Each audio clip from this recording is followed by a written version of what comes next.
Le document juridique a glissé des pages de mon vieux manuel universitaire, tel un fantôme d'une autre vie.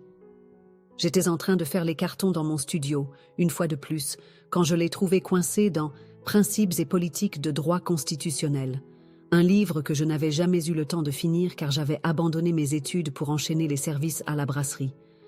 Je m'appelle Iris et j'ai 31 ans. Il y a 5 ans, j'ai commis la plus grande erreur de ma vie. J'ai cru que ma famille m'aimait vraiment. « Iris, ma chérie, tu es si douée avec l'argent », avait dit maman, sa voix dégoulinant de cette fausse douceur qu'elle réservait pour demander des faveurs. « Serena a été acceptée en fac de droit. Tu te rends compte ? Notre bébé va devenir avocate. » J'aurais dû voir le piège venir. J'aurais dû remarquer comment papa s'était soudain mis à me qualifier de pragmatique et fiable, au lieu de simplement m'ignorer complètement.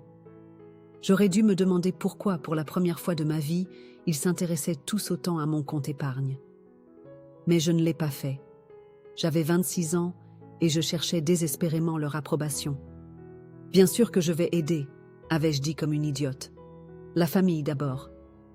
Le document entre mes mains s'intitulait « Contrat de financement d'études ». Tout avait l'air officiel, avec un en-tête juridique et tout le tralala. Je me souvenais l'avoir signé, me souvenais avoir pensé que j'étais si intelligente, si prudente. Xavier, l'avocat que j'avais engagé, m'avait expliqué chaque clause. « Ça vous protège », avait-il dit. « Si elle ne reconnaît pas publiquement votre contribution dans les 30 jours suivant sa remise de diplôme, le don se transforme en prêt, pour le montant total plus les intérêts. » J'avais ri à l'époque. C'est ma sœur. Bien sûr qu'elle me remerciera. Mon Dieu, comme j'étais naïve. Mon téléphone a vibré. Un SMS de Serena. La fête de remise des diplômes est samedi. Tenue de soirée. Essaie d'être présentable pour une fois. Ne nous fais pas honte. J'ai fixé le message, puis le document juridique, puis de nouveau le message. 5 ans à faire des semaines de 60 heures. 5 ans à manger des nouilles instantanées pendant qu'elle postait des stories Instagram depuis des restaurants chics. 5 ans à la regarder dépenser mon argent en vêtements de créateur alors que je portais les 3 mêmes tenues pour aller travailler. L'invitation à sa fête de remise de diplôme était toujours collée sur mon réfrigérateur. Un carton épais avec des dorures en relief qui avait probablement coûté plus cher que mon budget mensuel de courses. « Célébrons la réussite de Serena », était-il écrit. Pas notre réussite, pas la réussite de la famille, juste la sienne. J'ai sorti mon téléphone et j'ai appelé Léa, ma meilleure amie depuis le lycée et la seule personne qui m'avait constamment dit que je me faisais exploiter. « S'il te plaît, dis-moi que tu ne vas pas à cette fête », a-t-elle dit en guise de bonjour. « Je dois y aller. C'est ma sœur. C'est un parasite. Il y a une différence. » Je me suis dirigée vers la fenêtre de ma cuisine et j'ai regardé le parking où ma vieille Honda se garait avant que je ne la vende pour payer les manuels de Serena. Maintenant, je prenais le bus pour tout, tandis qu'elle conduisait la BMW que papa lui avait achetée pour ses si bons résultats à la fac. « Tu te souviens du Noël dernier ?» a continué Léa. « Quand ta mère a présenté Serena à son club de lecture comme notre fierté, et toi comme celle sur qui on peut toujours compter, comme si tu étais un appareil électroménager ?» Je m'en souvenais. J'étais juste là, tenant le plateau de biscuits que j'avais préparé pour la fête, et maman m'avait tapoté l'épaule comme si j'étais un golden retriever. « Elle est diplômée de la fac de droit grâce à moi », ai-je dit doucement. « Et est-ce qu'elle t'a déjà remercié ne serait-ce qu'une seule fois ?» J'y ai réfléchi. Vraiment réfléchi. En 5 ans, Serena n'avait jamais reconnu mon sacrifice. Pas quand j'ai quitté mon appartement pour un endroit moins cher. Pas quand j'ai vendu ma voiture. Pas quand j'ai pris un 2e emploi pour nettoyer des bureaux la nuit. Elle n'avait fait que prendre, attendre, traiter mon argent comme si c'était son droit de naissance. « Le contrat », ai-je murmuré, en regardant à nouveau le document. « Quel contrat ?» Je lui ai fait signer quelque chose avant de payer les premiers frais de scolarité. Il dit que si elle ne reconnaît pas publiquement ma contribution dans les 30 jours suivant sa remise de diplôme, l'argent devient un prêt. Léa est restée silencieuse un long moment. « Iris, s'il te plaît, dis-moi que tu ne penses pas à ce que je crois que tu penses. » J'ai relu la clause, claire comme le jour, juridiquement contraignante, signée devant témoins et certifiée par un notaire. « Elle me remerciera à la fête, ai-je dit. Elle est obligée. » Mais même en le disant, je savais qu'elle ne le ferait pas. Serena ne m'avait jamais remercié pour quoi que ce soit de toute sa vie. Pourquoi commencerait-elle maintenant? Le document juridique semblait plus lourd dans mes mains, comme s'il était fait de plomb au lieu de papier.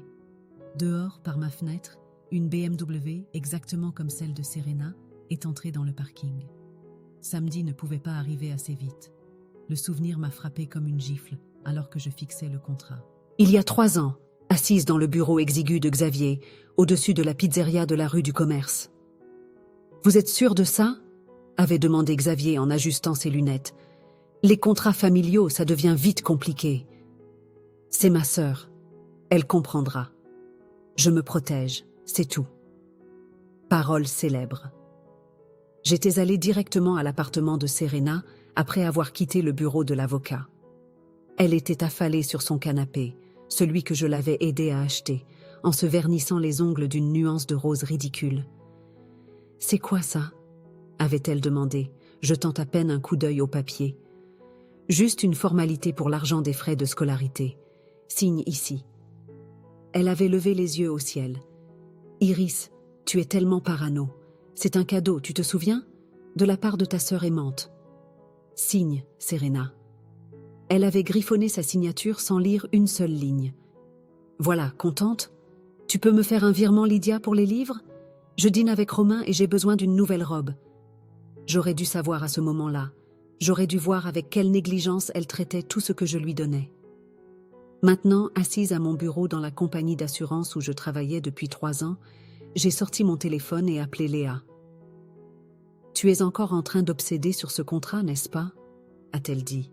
« Il est béton, non? Tu l'as lu? » « Ma belle, je suis assistante juridique, pas avocate. Mais oui, ça a l'air solide. La question est de savoir si tu es capable d'aller jusqu'au bout. » J'ai jeté un coup d'œil dans le bureau. Mes collègues étaient occupés avec leurs propres appels, mais j'ai baissé la voix quand même. Elle m'a encore envoyé un texto ce matin pour me dire de porter quelque chose d'approprié à la fête, comme si j'étais une parente embarrassante qu'elle doit tolérer. Ce qui est exactement la façon dont elle te voit. J'ai tout payé, Léa. Tout. Ses frais de scolarité, ses livres, son loyer les 2 premières années. J'ai même payé son cours de préparation à l'examen du barreau. Je sais. Elle n'a jamais dit merci. Pas une seule fois. Ça aussi, je le sais. Mon ordinateur a sonné, signalant un email. Une autre déclaration de sinistre à traiter. Une autre journée de travail abrutissant pendant que ma sœur se préparait à commencer sa carrière dans l'un des cabinets d'avocats les plus prestigieux de la ville. Et si je me trompais? Ai-je demandé. Et si elle me surprenait à la fête? Léa a ri, mais ce n'était pas un rire joyeux. Quand est-ce que Serena t'a déjà surprise avec de la gentillesse?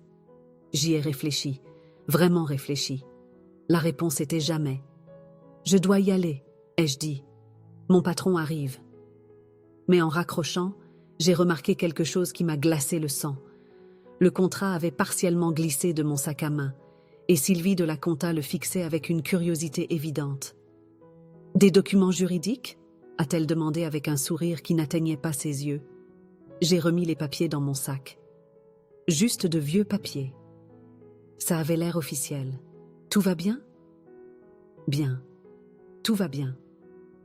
Mais Sylvie a continué de me surveiller le reste de la journée, et je ne pouvais pas me défaire du sentiment qu'elle en avait vu plus qu'elle ne le laissait paraître. Ce soir-là, mon téléphone a sonné. Serena. « Iris, je suis tellement excitée pour samedi. Maman s'est fait coiffer spécialement, et papa a acheté un nouveau costume. On va être si beaux sur les photos. Super. Oh, et j'ai une nouvelle incroyable. Les parents de Romain viennent à la fête. Son père est associé chez Lambert et Associés. Tu te rends compte? Je vais côtoyer de vrais pontes. Félicitations. Tu as une drôle de voix. Ça va. J'ai regardé le contrat étalé sur la table de ma cuisine. Je vais bien, juste fatiguée. Eh bien, repose-toi et souviens-toi de ce que j'ai dit sur la tenue vestimentaire. C'est important pour ma carrière. Ta carrière que j'ai payée. Les mots m'ont échappé avant que je puisse les retenir. Silence à l'autre bout du fil. Puis, qu'est-ce que ça veut dire? Rien. Oublie. Non. Qu'est-ce que tu voulais dire par là? On dirait que je te dois quelque chose. Mon cœur battait la chamade. N'est-ce pas le cas? Iris, tu m'as donné cet argent en cadeau. Un cadeau. Tu ne peux pas me le reprocher éternellement. Je ne te reproche rien. Tant mieux, parce que ce serait vraiment pathétique. Je veux dire, ce n'est pas comme si tu utilisais cet argent pour quelque chose d'important de toute façon. Tu n'as pas de vraies ambitions. La ligne est devenue silencieuse. Je suis restée assise, tenant mon téléphone, fixant le contrat. 30 jours après la remise des diplômes, c'était la date limite. Samedi était le jour de la remise des diplômes. Le compte à rebours avait officiellement commencé. La salle de bal de l'hôtel Bellevue ressemblait à une page de magazine. Des lustres en cristal, des roses blanches partout et une fontaine de champagne qui coûtait probablement plus cher que mon loyer mensuel. Je me tenais près de l'entrée dans ma seule robe noire décente, regardant ma famille arpenter la pièce comme si elle leur appartenait. Iris. Maman s'est précipitée vers moi, son sourire éclatant et faux. « Tu es venue, tu es jolie. » La pause avant « jolie » disait tout. « Où est Serena ?»« Oh, elle tient salon près de la fontaine de champagne. Tout le monde veut la féliciter. Les Fournier sont là, et les Bernard. Et oh, le juge Lambert est venu avec son fils, Romain. Tu te rends compte ?» Je pouvais voir Serena de l'autre côté de la pièce, radieuse dans une robe de créateur qui coûtait plus que ce que je gagnais en un mois. Elle riait de quelque chose que Romain disait, sa main sur son bras, jouant parfaitement le rôle de la future femme d'avocat. « Elle a l'air heureuse, ai-je dit.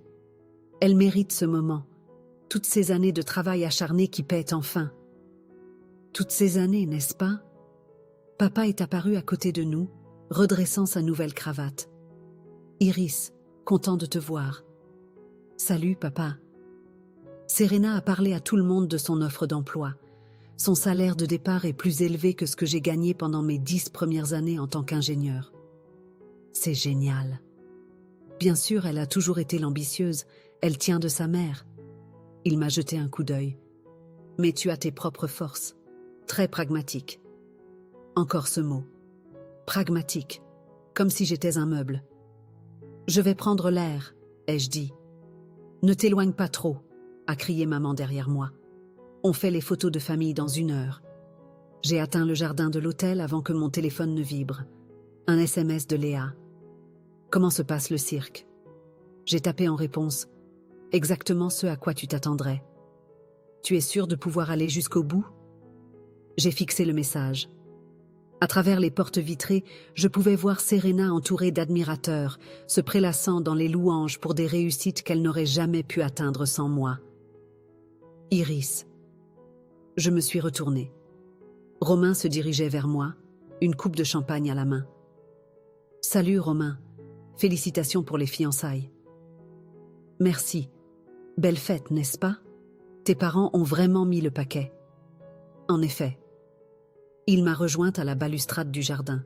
« Serena m'a dit à quel point tu l'as soutenue pendant ses études de droit. C'est vraiment généreux de ta part de l'avoir aidée. » Mon cœur a raté un battement. Elle a dit ça ? Eh bien, pas exactement avec ces mots, mais je vois bien qu'elle apprécie d'avoir une... Comment a-t-elle dit ? Une sœur fiable. Fiable. Pas généreuse. Pas dévouée. Fiable.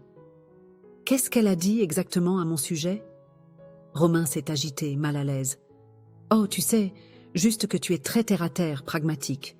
Elle a dit que tu as toujours été heureuse avec des choses simples. Des choses simples. Oui, comme le fait que tu n'as pas besoin de grand-chose pour être contente. Elle admire ça chez toi. Elle dit qu'elle ne pourrait jamais vivre un style de vie aussi modeste. Les mots m'ont frappé comme des coups. Elle a dit ça. J'espère que je ne suis pas indiscret. Je trouve juste ça bien que vous soyez si différentes. Elle a de grands rêves et tu es plus, les pieds sur terre. J'avais envie de crier, de lui dire que j'avais eu des rêves, moi aussi, avant de les abandonner pour payer les grands rêves de sa fiancée. À la place, j'ai souri. C'est très gentil de sa part de dire ça. Elle a de la chance de t'avoir. Tout le monde ne serait pas si compréhensif à propos de... Eh bien, tu sais, à propos de... À propos de quoi ? De la façon dont les choses se sont passées, avec elle qui a eu toutes les opportunités et toi qui es... Eh bien, toi. Avant que je puisse répondre, Serena est apparue dans l'embrasure de la porte. « Te voilà », a-t-elle appelé Romain. « Le juge Lambert veut te rencontrer. Et Iris, maman te cherche. quelque chose à propos des photos. Alors que Romain rentrait, Serena s'est attardée. « De quoi parliez-vous » ? Je le félicitais juste pour les fiançailles. « Bien. J'espère que tu n'as pas été bizarre. C'est important, Iris. Ces gens sont mes futurs collègues. » Je comprends. Vraiment ? Parce que parfois, je crains que tu ne saisisses pas à quel point c'est énorme pour moi, pour notre famille. On va enfin devenir quelqu'un. Enfin, je vais devenir quelqu'un. Et ça rejaillit sur tout le monde. Elle est retournée à l'intérieur, me laissant seule dans le jardin. J'ai sorti mon téléphone et j'ai pris une photo de l'invitation à la fête que j'avais gardée dans mon sac. Une preuve de ce moment, de cette conversation. Puis je suis retournée dans la salle de bal où ma sœur s'apprêtait à faire son discours de remise de diplôme, le discours qui allait tout déterminer. La coupe de champagne a tinté contre le microphone alors que Serena le tapotait pour attirer l'attention. La salle de bal est devenue silencieuse, tous les yeux rivés sur ma sœur, radieuse sous le lustre. « Merci à tous d'être ici ce soir », a-t-elle commencé, sa voix portant ce ton confiant qu'elle avait perfectionné à la fac de droit. Ce moment signifie tout pour moi. Je me tenais au fond de la salle, les poings serrés. Quand j'ai commencé ce voyage il y a 5 ans, je n'étais pas sûre de pouvoir y arriver. La fac de droit est brutale, la compétition est féroce, mais j'avais quelque chose qui me faisait avancer, le soutien indéfectible de ma famille. Mon souffle s'est coupé. C'était le moment où elle allait me mentionner. Mes parents, Victoria et Walter, m'ont donné la liberté de poursuivre mes rêves. Pas une seule fois, ils ne m'ont fait me soucier de l'argent ou des préoccupations pratiques. Ils m'ont dit de me concentrer sur mes études et qu'ils s'occuperaient de tout le reste. Attends, quoi ? Papa a toujours dit « Serena, tu es destinée à de grandes choses, ne laisse rien te retenir. » Et maman… La voix de Serena s'est brisée d'émotion. Maman a tant sacrifié pour s'assurer que j'ai toutes les opportunités. Elle a fait des heures supplémentaires, économisé chaque centime, tout ça pour que je puisse vivre ce moment. La salle a éclaté en applaudissements. J'avais l'impression de me noyer. Je veux aussi remercier mon incroyable fiancé, Romain, qui a cru en moi-même quand je n'y croyais plus. Et bien sûr, ma sœur Iris qui… Ça y est, ai-je pensé, enfin. Qui me rappelle chaque jour la chance que j'ai d'échapper à une vie de médiocrité. Iris, tu m'as montré ce qui arrive quand on se contente de peu, et ça a été une motivation incroyable. Des rires ont parcouru la foule. De vrais rires, à mes dépens. Sérieusement, Iris a toujours été contente de sa vie simple, et j'admire ça chez elle. Tout le monde ne peut pas rêver en grand, et ce n'est pas grave. Il faut bien que quelqu'un soit pragmatique, non ? Plus fort cette fois. Alors, trinquons à la liberté, à la réussite, et à ne jamais se contenter d'une vie qui ne soit pas extraordinaire. La foule a acclamé. Les verres se sont entrechoqués. Les gens se sont précipités pour la féliciter. Je suis restée figée, regardant ma sœur se prélasser dans les louanges pour des réussites que j'avais rendues possibles, tandis qu'elle me dépeignait comme un exemple à ne pas suivre. « Excusez-moi », ai-je marmonné en me frayant un chemin vers les toilettes. Je me suis enfermée dans une cabine et j'ai sorti mon téléphone, les mains tremblantes. Le contrat était toujours dans mon sac. J'ai photographié le programme de la fête, preuve de la date et de l'événement. Puis j'ai envoyé un SMS à Xavier. Activez la clause. Effet immédiat. Iris. Une voix a appelé de l'extérieur de la cabine. Ma chérie, ça va ? J'ai reconnu la voix. Madame Fournier, une des amies du club de lecture de maman. Je vais bien, ai-je réussi à dire. C'était tout un discours, n'est-ce pas ? Votre sœur est si accomplie. Oui, elle l'est. Vous savez, je parlais justement de vous à votre mère. Elle a dit que vous étiez un véritable exemple à ne pas suivre. Comment quelqu'un peut simplement abandonner ses rêves et se contenter d'une vie ordinaire ? C'est assez triste, en fait. Mes mains ont cessé de trembler. Quelque chose de froid et de tranchant s'est installé dans ma poitrine. Elle a dit ça ? Oh, oui. Elle racontait au Bernard à quel point elle est reconnaissante que Serena ne soit pas devenue comme vous. Sans vouloir vous offenser, ma chère, je suis sûre que vous êtes parfaitement heureuse de votre situation.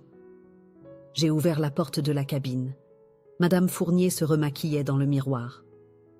Qu'est-ce que ma mère a dit exactement sur ma situation ? Eh bien, vous savez que vous n'avez jamais vraiment réussi grand-chose. que vous êtes toujours célibataire à 31 ans, avec ce petit boulot dans une compagnie d'assurance. Elle a dit que c'est un bon rappel pour Serena de ce qui arrive quand on ne se donne pas les moyens. Je vois. Mais ne vous sentez pas mal, ma chère. Tout le monde ne peut pas être exceptionnel.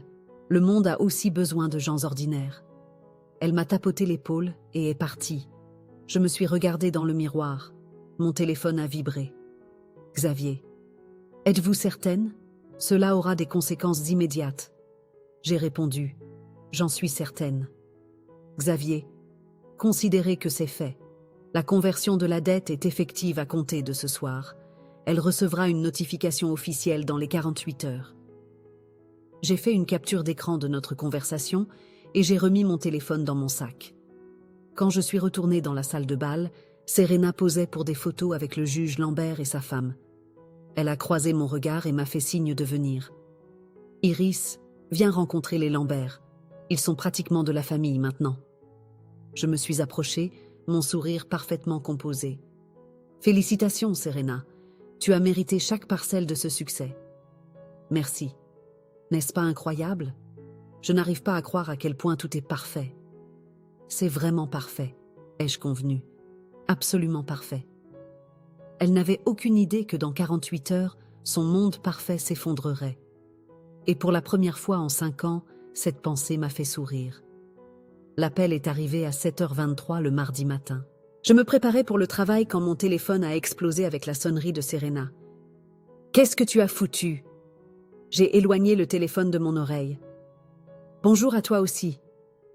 N'ose pas jouer les innocentes avec moi. Je viens de recevoir une lettre d'une agence de recouvrement qui dit que je dois 127 000 € de prêts étudiants.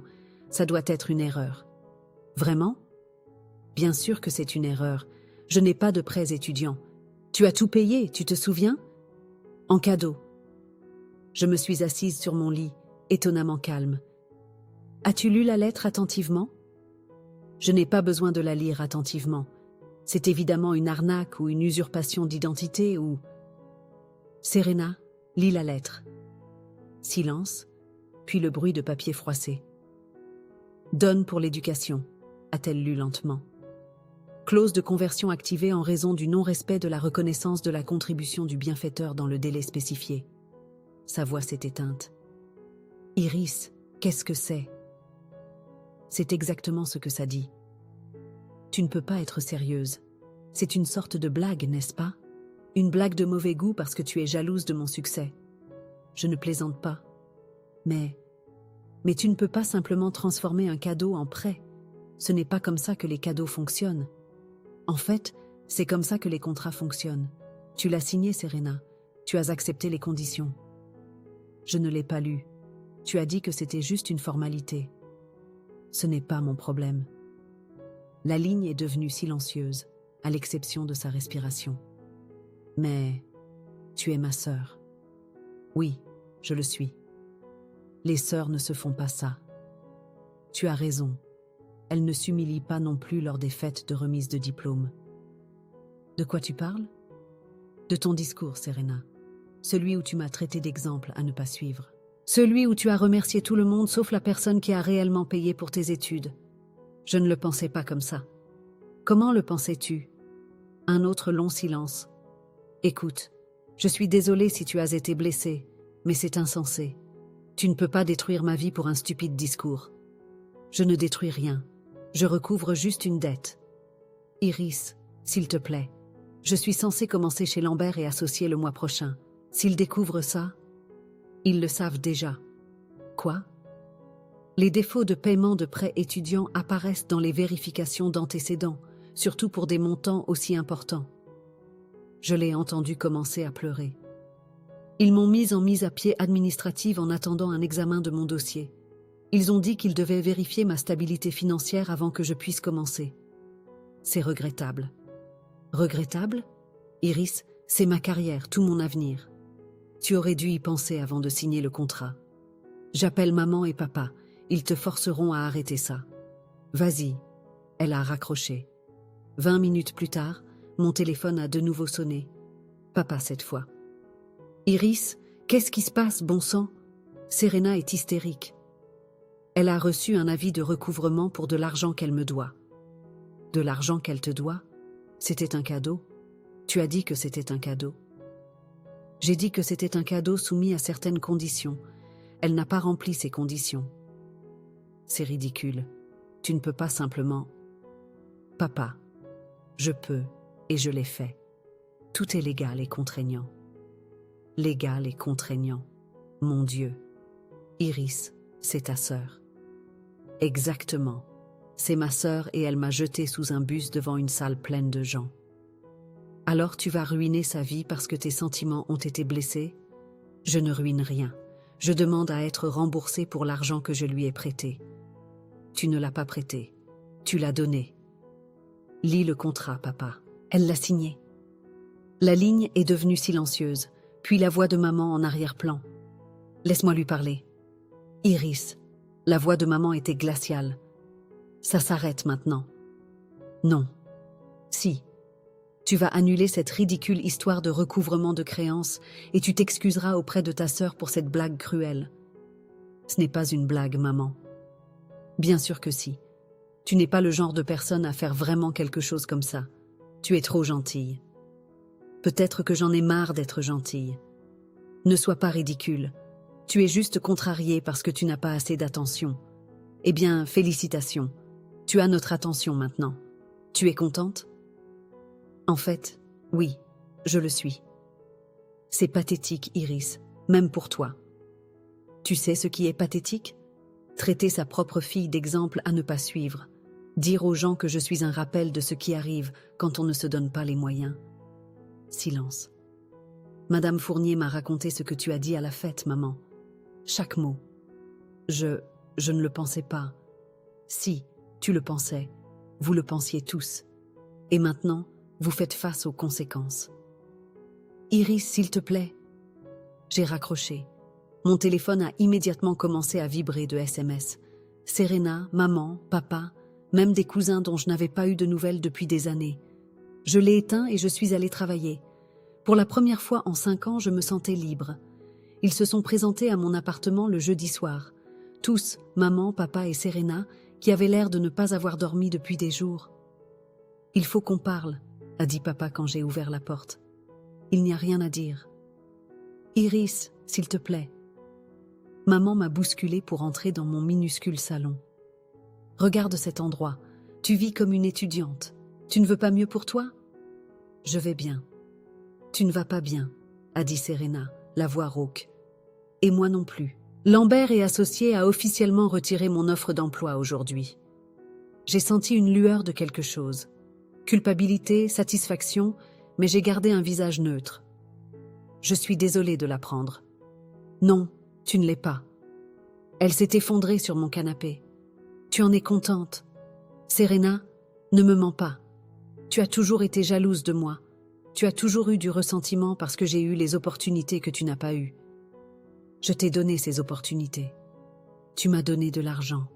C'est tout ce que tu as fait. Tu n'as pas obtenu mes notes. Tu n'as pas passé mes examens. Tu n'as pas rédigé mes dissertations. Tu as raison. J'ai juste travaillé 60 heures par semaine pour payer ta chance de faire tout ça. Papa s'est interposé. Assez toutes les deux. Iris, ça va trop loin. Serena a fait une erreur à la fête, mais détruire sa carrière n'est pas la solution. Je ne détruis rien. Je recouvre une dette. Ce n'est pas une dette. La voix de maman s'est brisée. C'était un cadeau entre sœurs. Était-ce un cadeau quand elle m'a traité d'exemple à ne pas suivre? Était-ce un cadeau quand tu as dit à tes amis que j'étais un rappel de ce qui arrive quand on ne se donne pas les moyens? Le visage de maman est devenu blanc. Tu n'étais pas censé entendre ça. Mais je l'ai entendu. Et maintenant je sais exactement ce que vous pensez tous de moi. Nous ne pensons pas... Si, vous le pensez. Vous pensez que je suis pathétique, que je suis une ratée, que je suis quelqu'un qui s'est contenté de peu parce que je n'étais pas assez intelligente ou ambitieuse pour vouloir plus. Ce n'est pas vrai, a dit papa, mais sa voix manquait de conviction. Ah non? C'est quand la dernière fois que l'un d'entre vous m'a demandé quels étaient mes rêves, mes objectifs, ma vie? Silence. Vous voulez savoir quelque chose de drôle? J'avais une bourse complète pour l'université. Vous le saviez? J'allais étudier le journalisme. Je voulais être reporter. Tu ne nous l'as jamais dit, a murmuré maman. J'ai essayé, mais vous étiez trop occupé à parler de l'admission de Serena en droit, trop occupé à planifier son avenir pour vous soucier du mien. Alors tu as abandonné ta bourse par dépit? A demandé Serena. J'ai abandonné ma bourse pour payer tes études parce que je pensais que la famille était plus importante que mes propres rêves. Et maintenant tu me punis pour ce choix. Je ne te punis pas. Je te demande d'assumer la responsabilité de tes choix. Serena s'est levée, les mains tremblantes. Très bien. Tu veux de la responsabilité? La voilà. Je pensais que ça te plaisait d'être utile. Je pensais que tu aimais qu'on ait besoin de toi. Je pensais que ça te suffisait parce que tu n'as jamais semblé vouloir autre chose. Parce que vous n'avez jamais demandé ce que je voulais. J'avais 20 ans. J'étais égoïste et stupide et concentrée sur ma propre vie. Mais je ne t'ai jamais demandé de tout sacrifier pour moi. Tu n'as pas eu à le demander. Tu l'as juste attendu. Et tu m'as laissé faire. Tu n'as jamais dit non. Tu n'as jamais posé de limites. Tu ne m'as jamais dit de me débrouiller toute seule. Donc c'est de ma faute. Oui, non, je ne sais pas. Elle s'est mise à pleurer. Je ne sais pas comment réparer ça, Iris. Je ne sais pas comment arranger les choses. Tu pourrais commencer par reconnaître ce que j'ai fait pour toi. Je le reconnais. Je le reconnais maintenant. Trop tard. Le contrat spécifiait 30 jours après la remise des diplômes. Tu as eu ta chance. À la fête. Tu voulais que je te remercie à la fête. Je voulais que tu te souviennes que j'existais, que je comptais, que j'étais plus que ta sœur fiable qui paie les factures. Maman s'est avancée. Iris, ma chérie, nous savons que tu comptes. Nous l'avons toujours su. Non, vous ne l'avez pas su. Vous avez su que j'étais utile. Il y a une différence. Mon téléphone a vibré. Un SMS de Léa. Tout va bien? J'ai vu les voitures de ta famille dehors. J'ai montré le message. Mon amie prend de mes nouvelles. Vous savez pourquoi? Parce qu'elle se soucie vraiment de mon bien-être. Elle n'appelle pas seulement quand elle a besoin de quelque chose. Ce n'est pas juste, a dit papa. C'est quand la dernière fois que l'un d'entre vous a appelé juste pour savoir comment j'allais? Pas pour demander de l'argent, des faveurs ou de l'aide, juste pour parler. Ils se sont regardés puis ont baissé les yeux. C'est bien ce que je pensais. Alors, et maintenant? A demandé Serena. Tu vas vraiment me faire rembourser 127 000 €?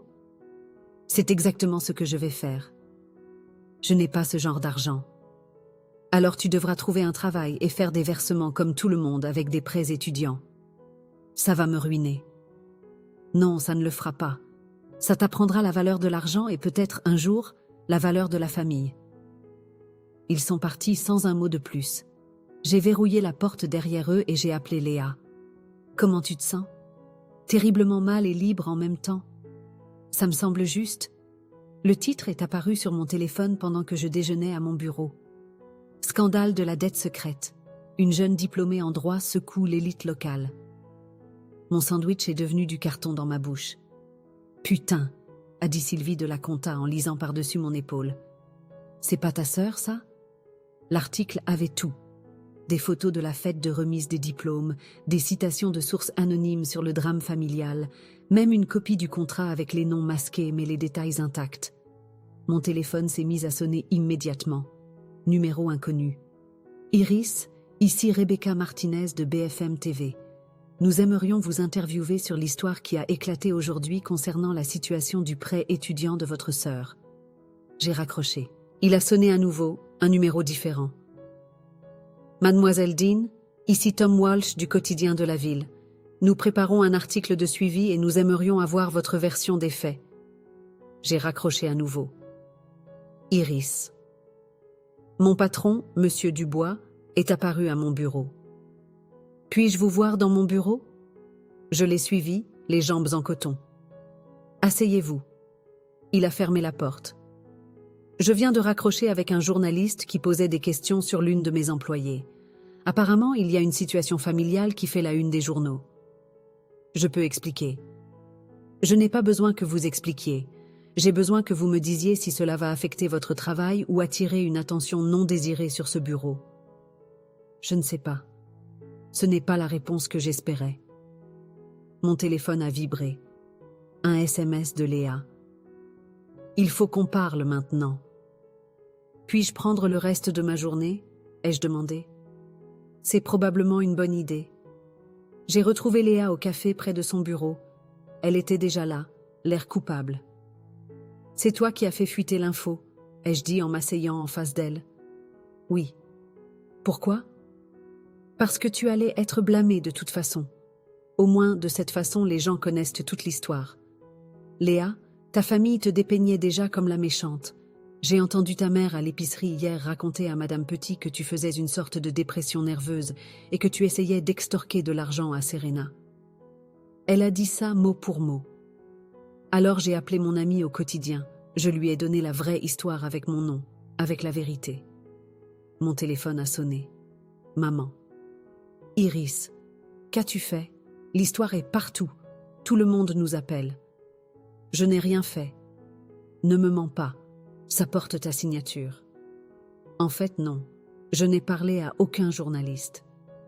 Alors comment ont-ils eu tous ces détails? Comment ont-ils eu une copie de ce contrat ridicule? Je ne sais pas. Ça détruit notre famille. Ton père ne peut plus se montrer au club de golf. J'ai dû annuler le club de lecture. Et Serena? Quoi, Serena? Elle est dévastée. Complètement dévastée. Romain a rompu avec elle ce matin. J'ai senti un pincement au cœur. Culpabilité. Regret. Pourquoi? Parce qu'il a dit qu'il ne pouvait pas être avec quelqu'un qui traitait sa famille comme elle t'a traité. Tu te rends compte? Il prend ton parti. Peut-être parce que j'ai raison. Tu n'as pas raison. Tu es vindicative et cruelle. Et j'ai raccroché. Léa a tendu la main et m'a serré la mienne. Ça va? Romain a rompu avec elle. Tant mieux. Il semble être le seul décent dans cette famille. Ça devient incontrôlable. Non, ça devient réel. Pour la première fois de ta vie, les gens voient ce qui s'est vraiment passé. Mon téléphone a vibré avec une notification. Quelqu'un m'avait tagué sur TikTok. C'est quoi ça? J'ai montré l'écran à Léa. Oh, tu devrais peut-être regarder ça. J'ai ouvert l'application. Une vidéo avec plus de 100 000 vues. La légende disait « Une sœur paie pour la fac de droit, se fait humilier à la remise des diplômes et sort l'artillerie juridique. Vos avis ?» Les commentaires étaient brutaux. La moitié des gens me traitaient d'héroïne. L'autre moitié de monstre. « Je dois répondre à ça », ai-je dit. « Tu es sûr ?» Les gens inventent leur propre version de l'histoire. Autant leur dire ce qui s'est vraiment passé. J'ai passé l'heure suivante à enregistrer une vidéo dans mon appartement. Juste moi, assise sur mon canapé, racontant la vérité sur les 5 années de sacrifice, sur la fête de remise des diplômes, sur le contrat, sur la réaction de ma famille. Je l'ai postée à 18h. À 20h, elle avait 1 million de vues. À 22h, j'avais des demandes d'interview de 3 grandes chaînes de télévision. À minuit, la dette de ma sœur était en tendance sur Twitter. J'ai éteint mon téléphone et je suis allée me coucher, mais je ne pouvais pas dormir. Dehors, par ma fenêtre, je pouvais voir une camionnette de presse garée de l'autre côté de la rue. Ma vie tranquille était officiellement terminée. Mais pour la première fois depuis des années, j'avais l'impression que les gens m'écoutaient vraiment, même si je n'étais pas sûre d'être prête pour la suite. Le chèque est arrivé un mardi matin, 3 semaines après que l'histoire soit devenue virale. 2 847,63 €, le premier versement de Serena. Je l'ai fixé longuement avant de le déposer via mon téléphone. La ligne de mémo indiquait « Versement 1 sur 84 ». 7 ans de paiement. Elle avait fait le calcul. Mon appartement semblait différent maintenant. Les journalistes avaient cessé d'appeler. Les camionnettes de presse étaient reparties. Mais quelque chose de fondamental avait changé. Je n'étais plus invisible. Iris. On a frappé à ma porte, interrompant mes pensées. J'ai ouvert et j'ai trouvé Romain dans le couloir, l'air nerveux. « Salut », a-t-il dit. « On peut parler ?»« Bien sûr, entre. » Il s'est assis sur mon canapé, à la même place où ma famille m'avait prise en embuscade des semaines auparavant. Je voulais m'excuser. Pourquoi? Pour ne pas l'avoir vu plus tôt, pour avoir fait partie du problème. Il a passé ses mains dans ses cheveux. Serena m'a dit des choses sur toi que j'ai simplement acceptées. je ne les ai jamais remises en question. Quel genre de choses? Que tu étais heureuse d'être ordinaire, que tu n'avais pas d'ambition, que tu te contentais d'exister. Il a levé les yeux vers moi. J'aurais dû mieux savoir. Personne ne se contente de ça. Elle le croyait aussi. Peut-être que ça rendait les choses plus faciles. Elle travaille dans une clinique d'aide juridique maintenant, pour 35 000 € par an. C'est un travail honnête. Oui. Et elle est différente. Plus humble, je suppose. Elle m'a demandé de te donner ça. Il m'a tendu une enveloppe. Mon nom était écrit dessus de la main de Serena. Elle n'a pas eu le courage de venir, a dit Romain, mais elle voulait que tu saches qu'elle essaie de comprendre ce qu'elle a fait de mal. J'ai ouvert l'enveloppe. À l'intérieur, une seule feuille de papier. Iris, j'ai réfléchi à ce que tu as dit, sur le fait que je ne t'ai jamais demandé ce que tu voulais. Alors, je te le demande maintenant. Qu'est-ce que tu veux? Pas ce que tu penses que je veux entendre, ou ce qui facilitera les choses. Ce que tu veux, toi. J'ai plié la lettre et j'ai regardé Romain. Et toi? Qu'est-ce que tu veux? Honnêtement, je veux apprendre à connaître la vraie toi, pas la version que ta famille a créée. La vraie moi est assez ennuyeuse. J'en doute, la vraie toi vient de s'attaquer à toute sa famille et de gagner. Mon téléphone a vibré. Un SMS d'un numéro inconnu. Salut Iris, c'est Marc du quotidien. Je sais que vous ne faites pas d'interview, mais j'ai une proposition. Nous lançons une chronique hebdomadaire sur les gens qui se défendent. Intéressé pour l'écrire? Bon salaire, horaire flexible. Dites-moi. J'ai montré le message à Romain. C'est incroyable, a-t-il dit. Tu vas le faire? Je ne sais pas. Je n'ai jamais été écrivaine. Tu as plutôt bien raconté ton histoire sur TikTok. 12 millions de vues et ça continue. Tu l'as regardé. Tout le monde l'a regardé. Tu étais honnête, brute, réelle. C'est rare. J'ai regardé à nouveau le SMS, puis la lettre de Serena, puis la confirmation de dépôt sur mon téléphone. Je peux te demander quelque chose? Ai-je dit à Romain. N'importe quoi. Penses-tu que je suis une mauvaise personne pour ce que je lui ai fait? Il est resté silencieux un moment. Je pense que tu es une personne qui en a eu marre d'être considérée comme acquise, et je pense que ta famille avait besoin d'apprendre que les actions ont des conséquences. Même si ces conséquences blessent des gens? Surtout dans ce cas. Serena t'a blessé pendant 5 ans. Tes parents t'ont blessé pendant probablement plus longtemps. Personne ne semblait se soucier de ces conséquences-là. Mon téléphone a sonné. Léa. Allume BFM TV, a-t-elle dit sans préambule. Pourquoi? Fais-le, c'est tout. J'ai attrapé la télécommande. Le journal du soir était en cours. Un reportage sur les programmes d'annulation de la dette étudiante.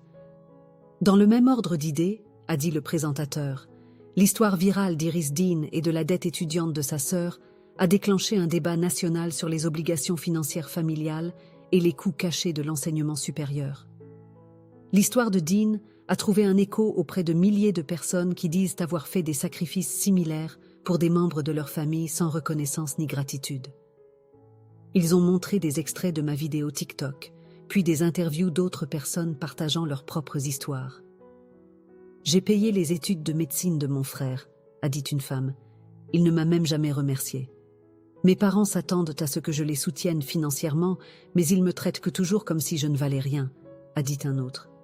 Le hashtag La dette de ma sœur est devenu un cri de ralliement pour les personnes qui se sentent exploitées par leur famille, a poursuivi le présentateur.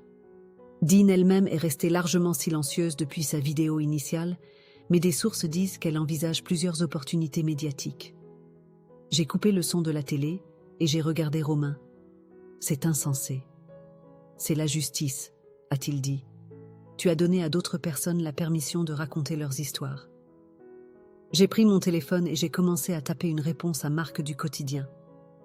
Oui, je suis intéressée. Quand est-ce qu'on commence? La réponse est revenue immédiatement. Que diriez-vous de lundi? Bienvenue dans l'équipe. J'ai posé le téléphone et j'ai souri. Pour la première fois depuis des années, j'avais quelque chose à attendre qui était entièrement à moi. Alors, a dit Romain, qu'est-ce que tu veux, Iris? J'ai pensé à la lettre de Serena, à la question qu'elle avait enfin posée. « Je veux écrire », ai-je dit. « Je veux raconter des histoires. Je veux compter. »« Tu comptes déjà. »« Je sais », ai-je dit. Enfin, fin de l'histoire.